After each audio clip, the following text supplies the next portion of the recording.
The treasure. One day, Smilzo came to the rectory. He was a young expedition who had been Pepone's orderly during the fighting in the mountains and now worked as a messenger at the town hall.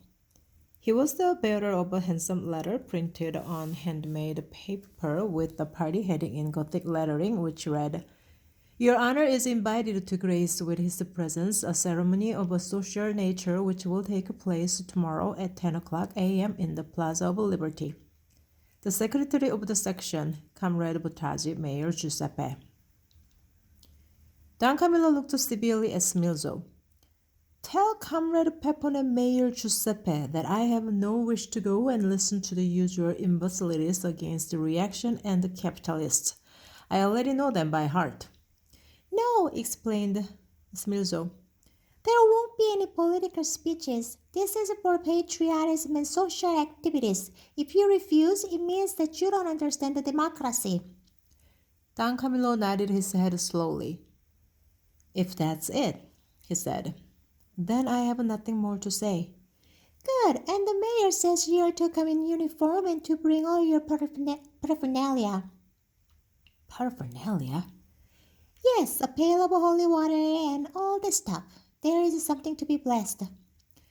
Smilzo got away with talking this way to Don Camillo precisely because he was Smilzo, that is, the lean one. He was so skinny and quick that during the fighting in the mountains he had been known to slip between the bullets. Therefore, by the time the heavy book Don Camillo hurled at him reached the spot where his head had been, Smilzo was already on his bike pedaling away for all he was worth. Don Camillo got up, rescued the book, and went to the church to let off steam. When he reached the altar, he said, Lord, I must find out what those people are planning to do tomorrow. I never heard of anything so mysterious. What is the meaning of all those preparations, all those branches that they are sticking into the ground around the middle between the drugstore and Baguette's house? What kind of deviltry can they be up to? My son, if it were deviltry, first of all, they wouldn't be doing it in the open, and secondly, they wouldn't be sending for you to bless it. Be patient until tomorrow. That evening, Don Camillo went to have a look around, but saw nothing but branches and decorations surrounding the meadow, and nobody seemed to know anything. When he set out next morning, followed by 2 acolytes, his knees were trembling. He felt that something was not as it should be, that there was a treachery in the air. An hour later he returned, shattered and with a temperature. What happened? Asked Christ from the altar. Enough to make one's hair stand on end, stammered Don Camillo. A terrible thing. A band? Garibaldi's hymn, a speech from Pepone, and the laying of the first stone of the people's palace. And I had to bless the stone while Pepone chuckled with joy. And the ruffian asked me to say a few words, and I had to make a suitable little address because, although it is a party affair, that dog dressed it up as a social undertaking. Don Camillo paced back and forth in the empty church. Then he came to a standstill in front of Christ. A mere trifle, he exclaimed. An assembly hall, reading room, library, gymnasium, dispensary, and theater. A skyscraper of 2 floors with ground for sports and bowling, and the whole lot for the miserable sum of 10 million lire. Not bad, given the high cost of a building today, observed Christ. Don Camillo sank down in a pew. Lord, he moaned, why have you done this to me? Don Camillo, you are unreasonable. No, I'm not unreasonable. For 10 years, I have been praying to you on my knees to find me a little money so that I could build a library, an assembly hall for the young people, a playground for the children with a merry-go-round and swings, and possibly a little swimming pool. For 10 years, I have humbled myself to bloody landowners when I would have preferred smacking them between the eyes every time I saw them. I must have organized 200 bazaars and knocked at easily 2,000 doors, and I have nothing at all to show for it. Then the excommunicate dog comes along, and behold, 10 million lira drop into his pockets from heaven. Christ shook his head. They didn't fall from heaven, he replied. He found them underground. I had nothing to do with it, Don Camillo. It is entirely due to his own personal initiative. Don Camillo spread out his arms. Then the obvious deduction is that I am a poor fool. He went up to stamp up and down his study in the rectory, roaring with fury. He had to exclude the possibility that Pepone had got those 10 million by holding people up on the roads or by robbing a bank. He thought of the days of the liberation when Pepone came down from the mountains, and it seemed as if the proletarian revolution might break out at any moment. Pepone must have threatened those cowards of gentry and squeezed their money out of them, he said to himself.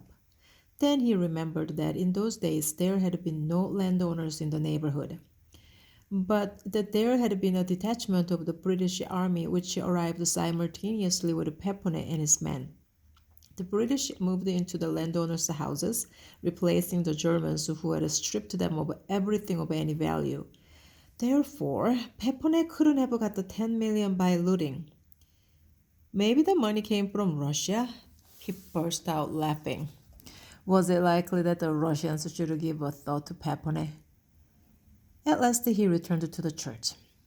Lord, he begged, from the foot of the altar, won't you tell me where Pepone found the money? Don Camillo, replied Christ with a smile, do you take me for a private detective? Why ask God to tell you the truth when you have only to seek it within yourself? Look for it, Don Camillo. And meanwhile, in order to distract your mind, why not make a trip to the city? The following evening, when he got back from his excursion to the city, Don Camillo went before Christ in a condition of extreme agitation. What has upset you, Don Camillo? Something quite mad, exclaimed Don Camillo breathlessly. I have met a dead man, face to face in the street. Don Camillo, calm yourself and reflect. Usually the dead whom one meets face to face in the street are alive. This one cannot be, shouted Don Camillo. This one is as dead as mutton, and I know it because I myself carried him to the cemetery. If that is the case, Christ replied, then I have nothing more to say. You must have seen a ghost. Don Camillo shrugged his shoulders. Of course not. Ghosts don't exist except in the minds of hysterical women. And therefore? Well, muttered Don Camillo. Don Camillo collected his thoughts. The deceased had been a thin young man who lived in a nearby village, and Don Camillo had seen him from time to time before the war. He had come down from the mountains with Pepone and his men and had been wounded in the head. Pepone put him up in the house which had been the German headquarters and which that day became the headquarters of the British command. Pepone had his office in the room next to the invalid. Don Camillo remembered it all clearly. The villa was surrounded by sentries, 3 deep, and not a fly could leave it, because the British were still fighting nearby and were particularly careful of their own skins. All this had happened one morning, and on the same evening the young man died. Pepone sent for Don Camillo toward midnight, but by the time he got there, the young man was already in his coffin. The British didn't want the body in the house, and so at about noon, Pepone and his most trusted man carried out the coffin, covered with the Italian flag. A detachment of British soldiers had kindly volunteered to supply military honors. Don Camillo recalled that the ceremony had been most moving. The whole village had walked behind the coffin, which had been placed on a gun carriage. He himself had officiated, and his sermon before the body was lowered into the grave had people actually weeping. Pepone in the front row had sobbed. I certainly know how to express myself when I put my mind to it, said Don Camillo to himself complacently, recalling the episode. Then he took up his train of thought. And in spite of all that, I could swear that the young man I met today in the city was the same one I followed to the grave. He sighed. Such is life. The following day, Don Camillo paid a visit to Peppone at his workshop, where he found him lying on his back underneath a car. Good morning, Comrade Mayor. I want to tell you that for the past 2 days I have been thinking over your description of your People's Palace. And what do you think of it? Jeered Peppone. Magnificent. It has made me decide to start to work on that scheme of a little place with a bathing pool, garden, sports ground, theater, etc., which, as you know, I have planned for the past 10 years. I expect to lay the foundation stone next Sunday. It would give me great pleasure if you, as mayor, would attend the ceremony. Willingly, courtesy for courtesy. Meanwhile, you might try to trim down the plans for your own place a bit. It looks too big for my taste. Peppone stared at him in amazement.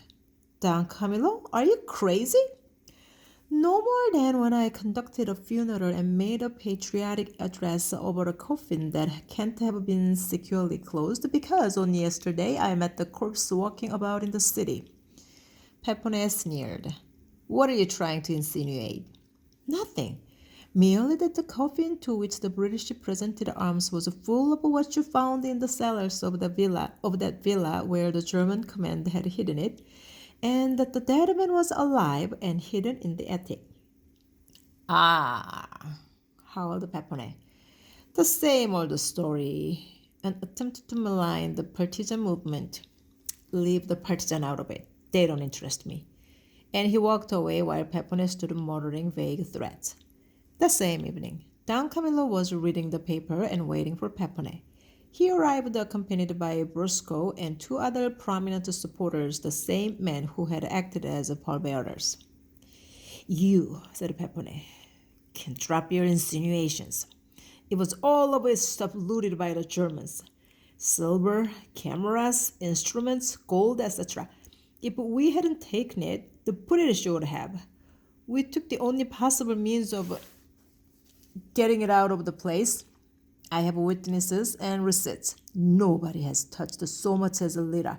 10 million was taken and 10 million will be spent for the people. Brusco, who was hot-tempered, began to shout that it was God's truth and that he, if necessary, knew well enough how to deal with certain people. So do I, Don Camillo replied calmly. He dropped the newspaper which he had been holding in front of him, and it was easy to see that under his right armpit he held the famous Tommy gun that once belonged to Peppone. Brusco turned pale, but Peppone held up his hands. Don Camillo, there is no need to quarrel. I agree, replied Don Camillo. In fact, I agree all the way around. 10 million was acquired and 10 million will be spent for the people. 7 on your People's Palace and 3 on my recreation center for the people's children. Suffer little children to come unto me. I ask only what is my due. The 4 consulted together for a moment in undertones. Then Peppone spoke. If you didn't have that damn thing in your hands, I'd tell you that your suggestion is the filthiest blackmail in the world. On the following Sunday, Peppone, together with all the village council, assisted at the laying of the first stone of Don Camillo's recreation center. Peppone also made a short speech. However, he was able to whisper in Don Camillo's ear, "It might be better to tie this stone around your neck and throw you in the Po." That evening, Don Camillo went to report to Christ. "Well, what do you think about it?" he said after he had described the events of the day. "Exactly what Peppone said, that if you didn't have that damn thing in your hands, I should say that it was the filthiest blackmail in the world. But I have nothing at all in my hands except the check that Peppone has just given me." "Precisely," whispered Christ. "And with that 3 million, you are going to do so many beautiful things, Don Camillo, that I haven't the heart to scourge you." Don Camillo genuflected and went off to bed to dream of a garden full of children, a garden with a merry-go-round and a swing, and on the swing set Peppone's youngest son, Libero Camillo Lenin, chirping joyfully like a fledgling.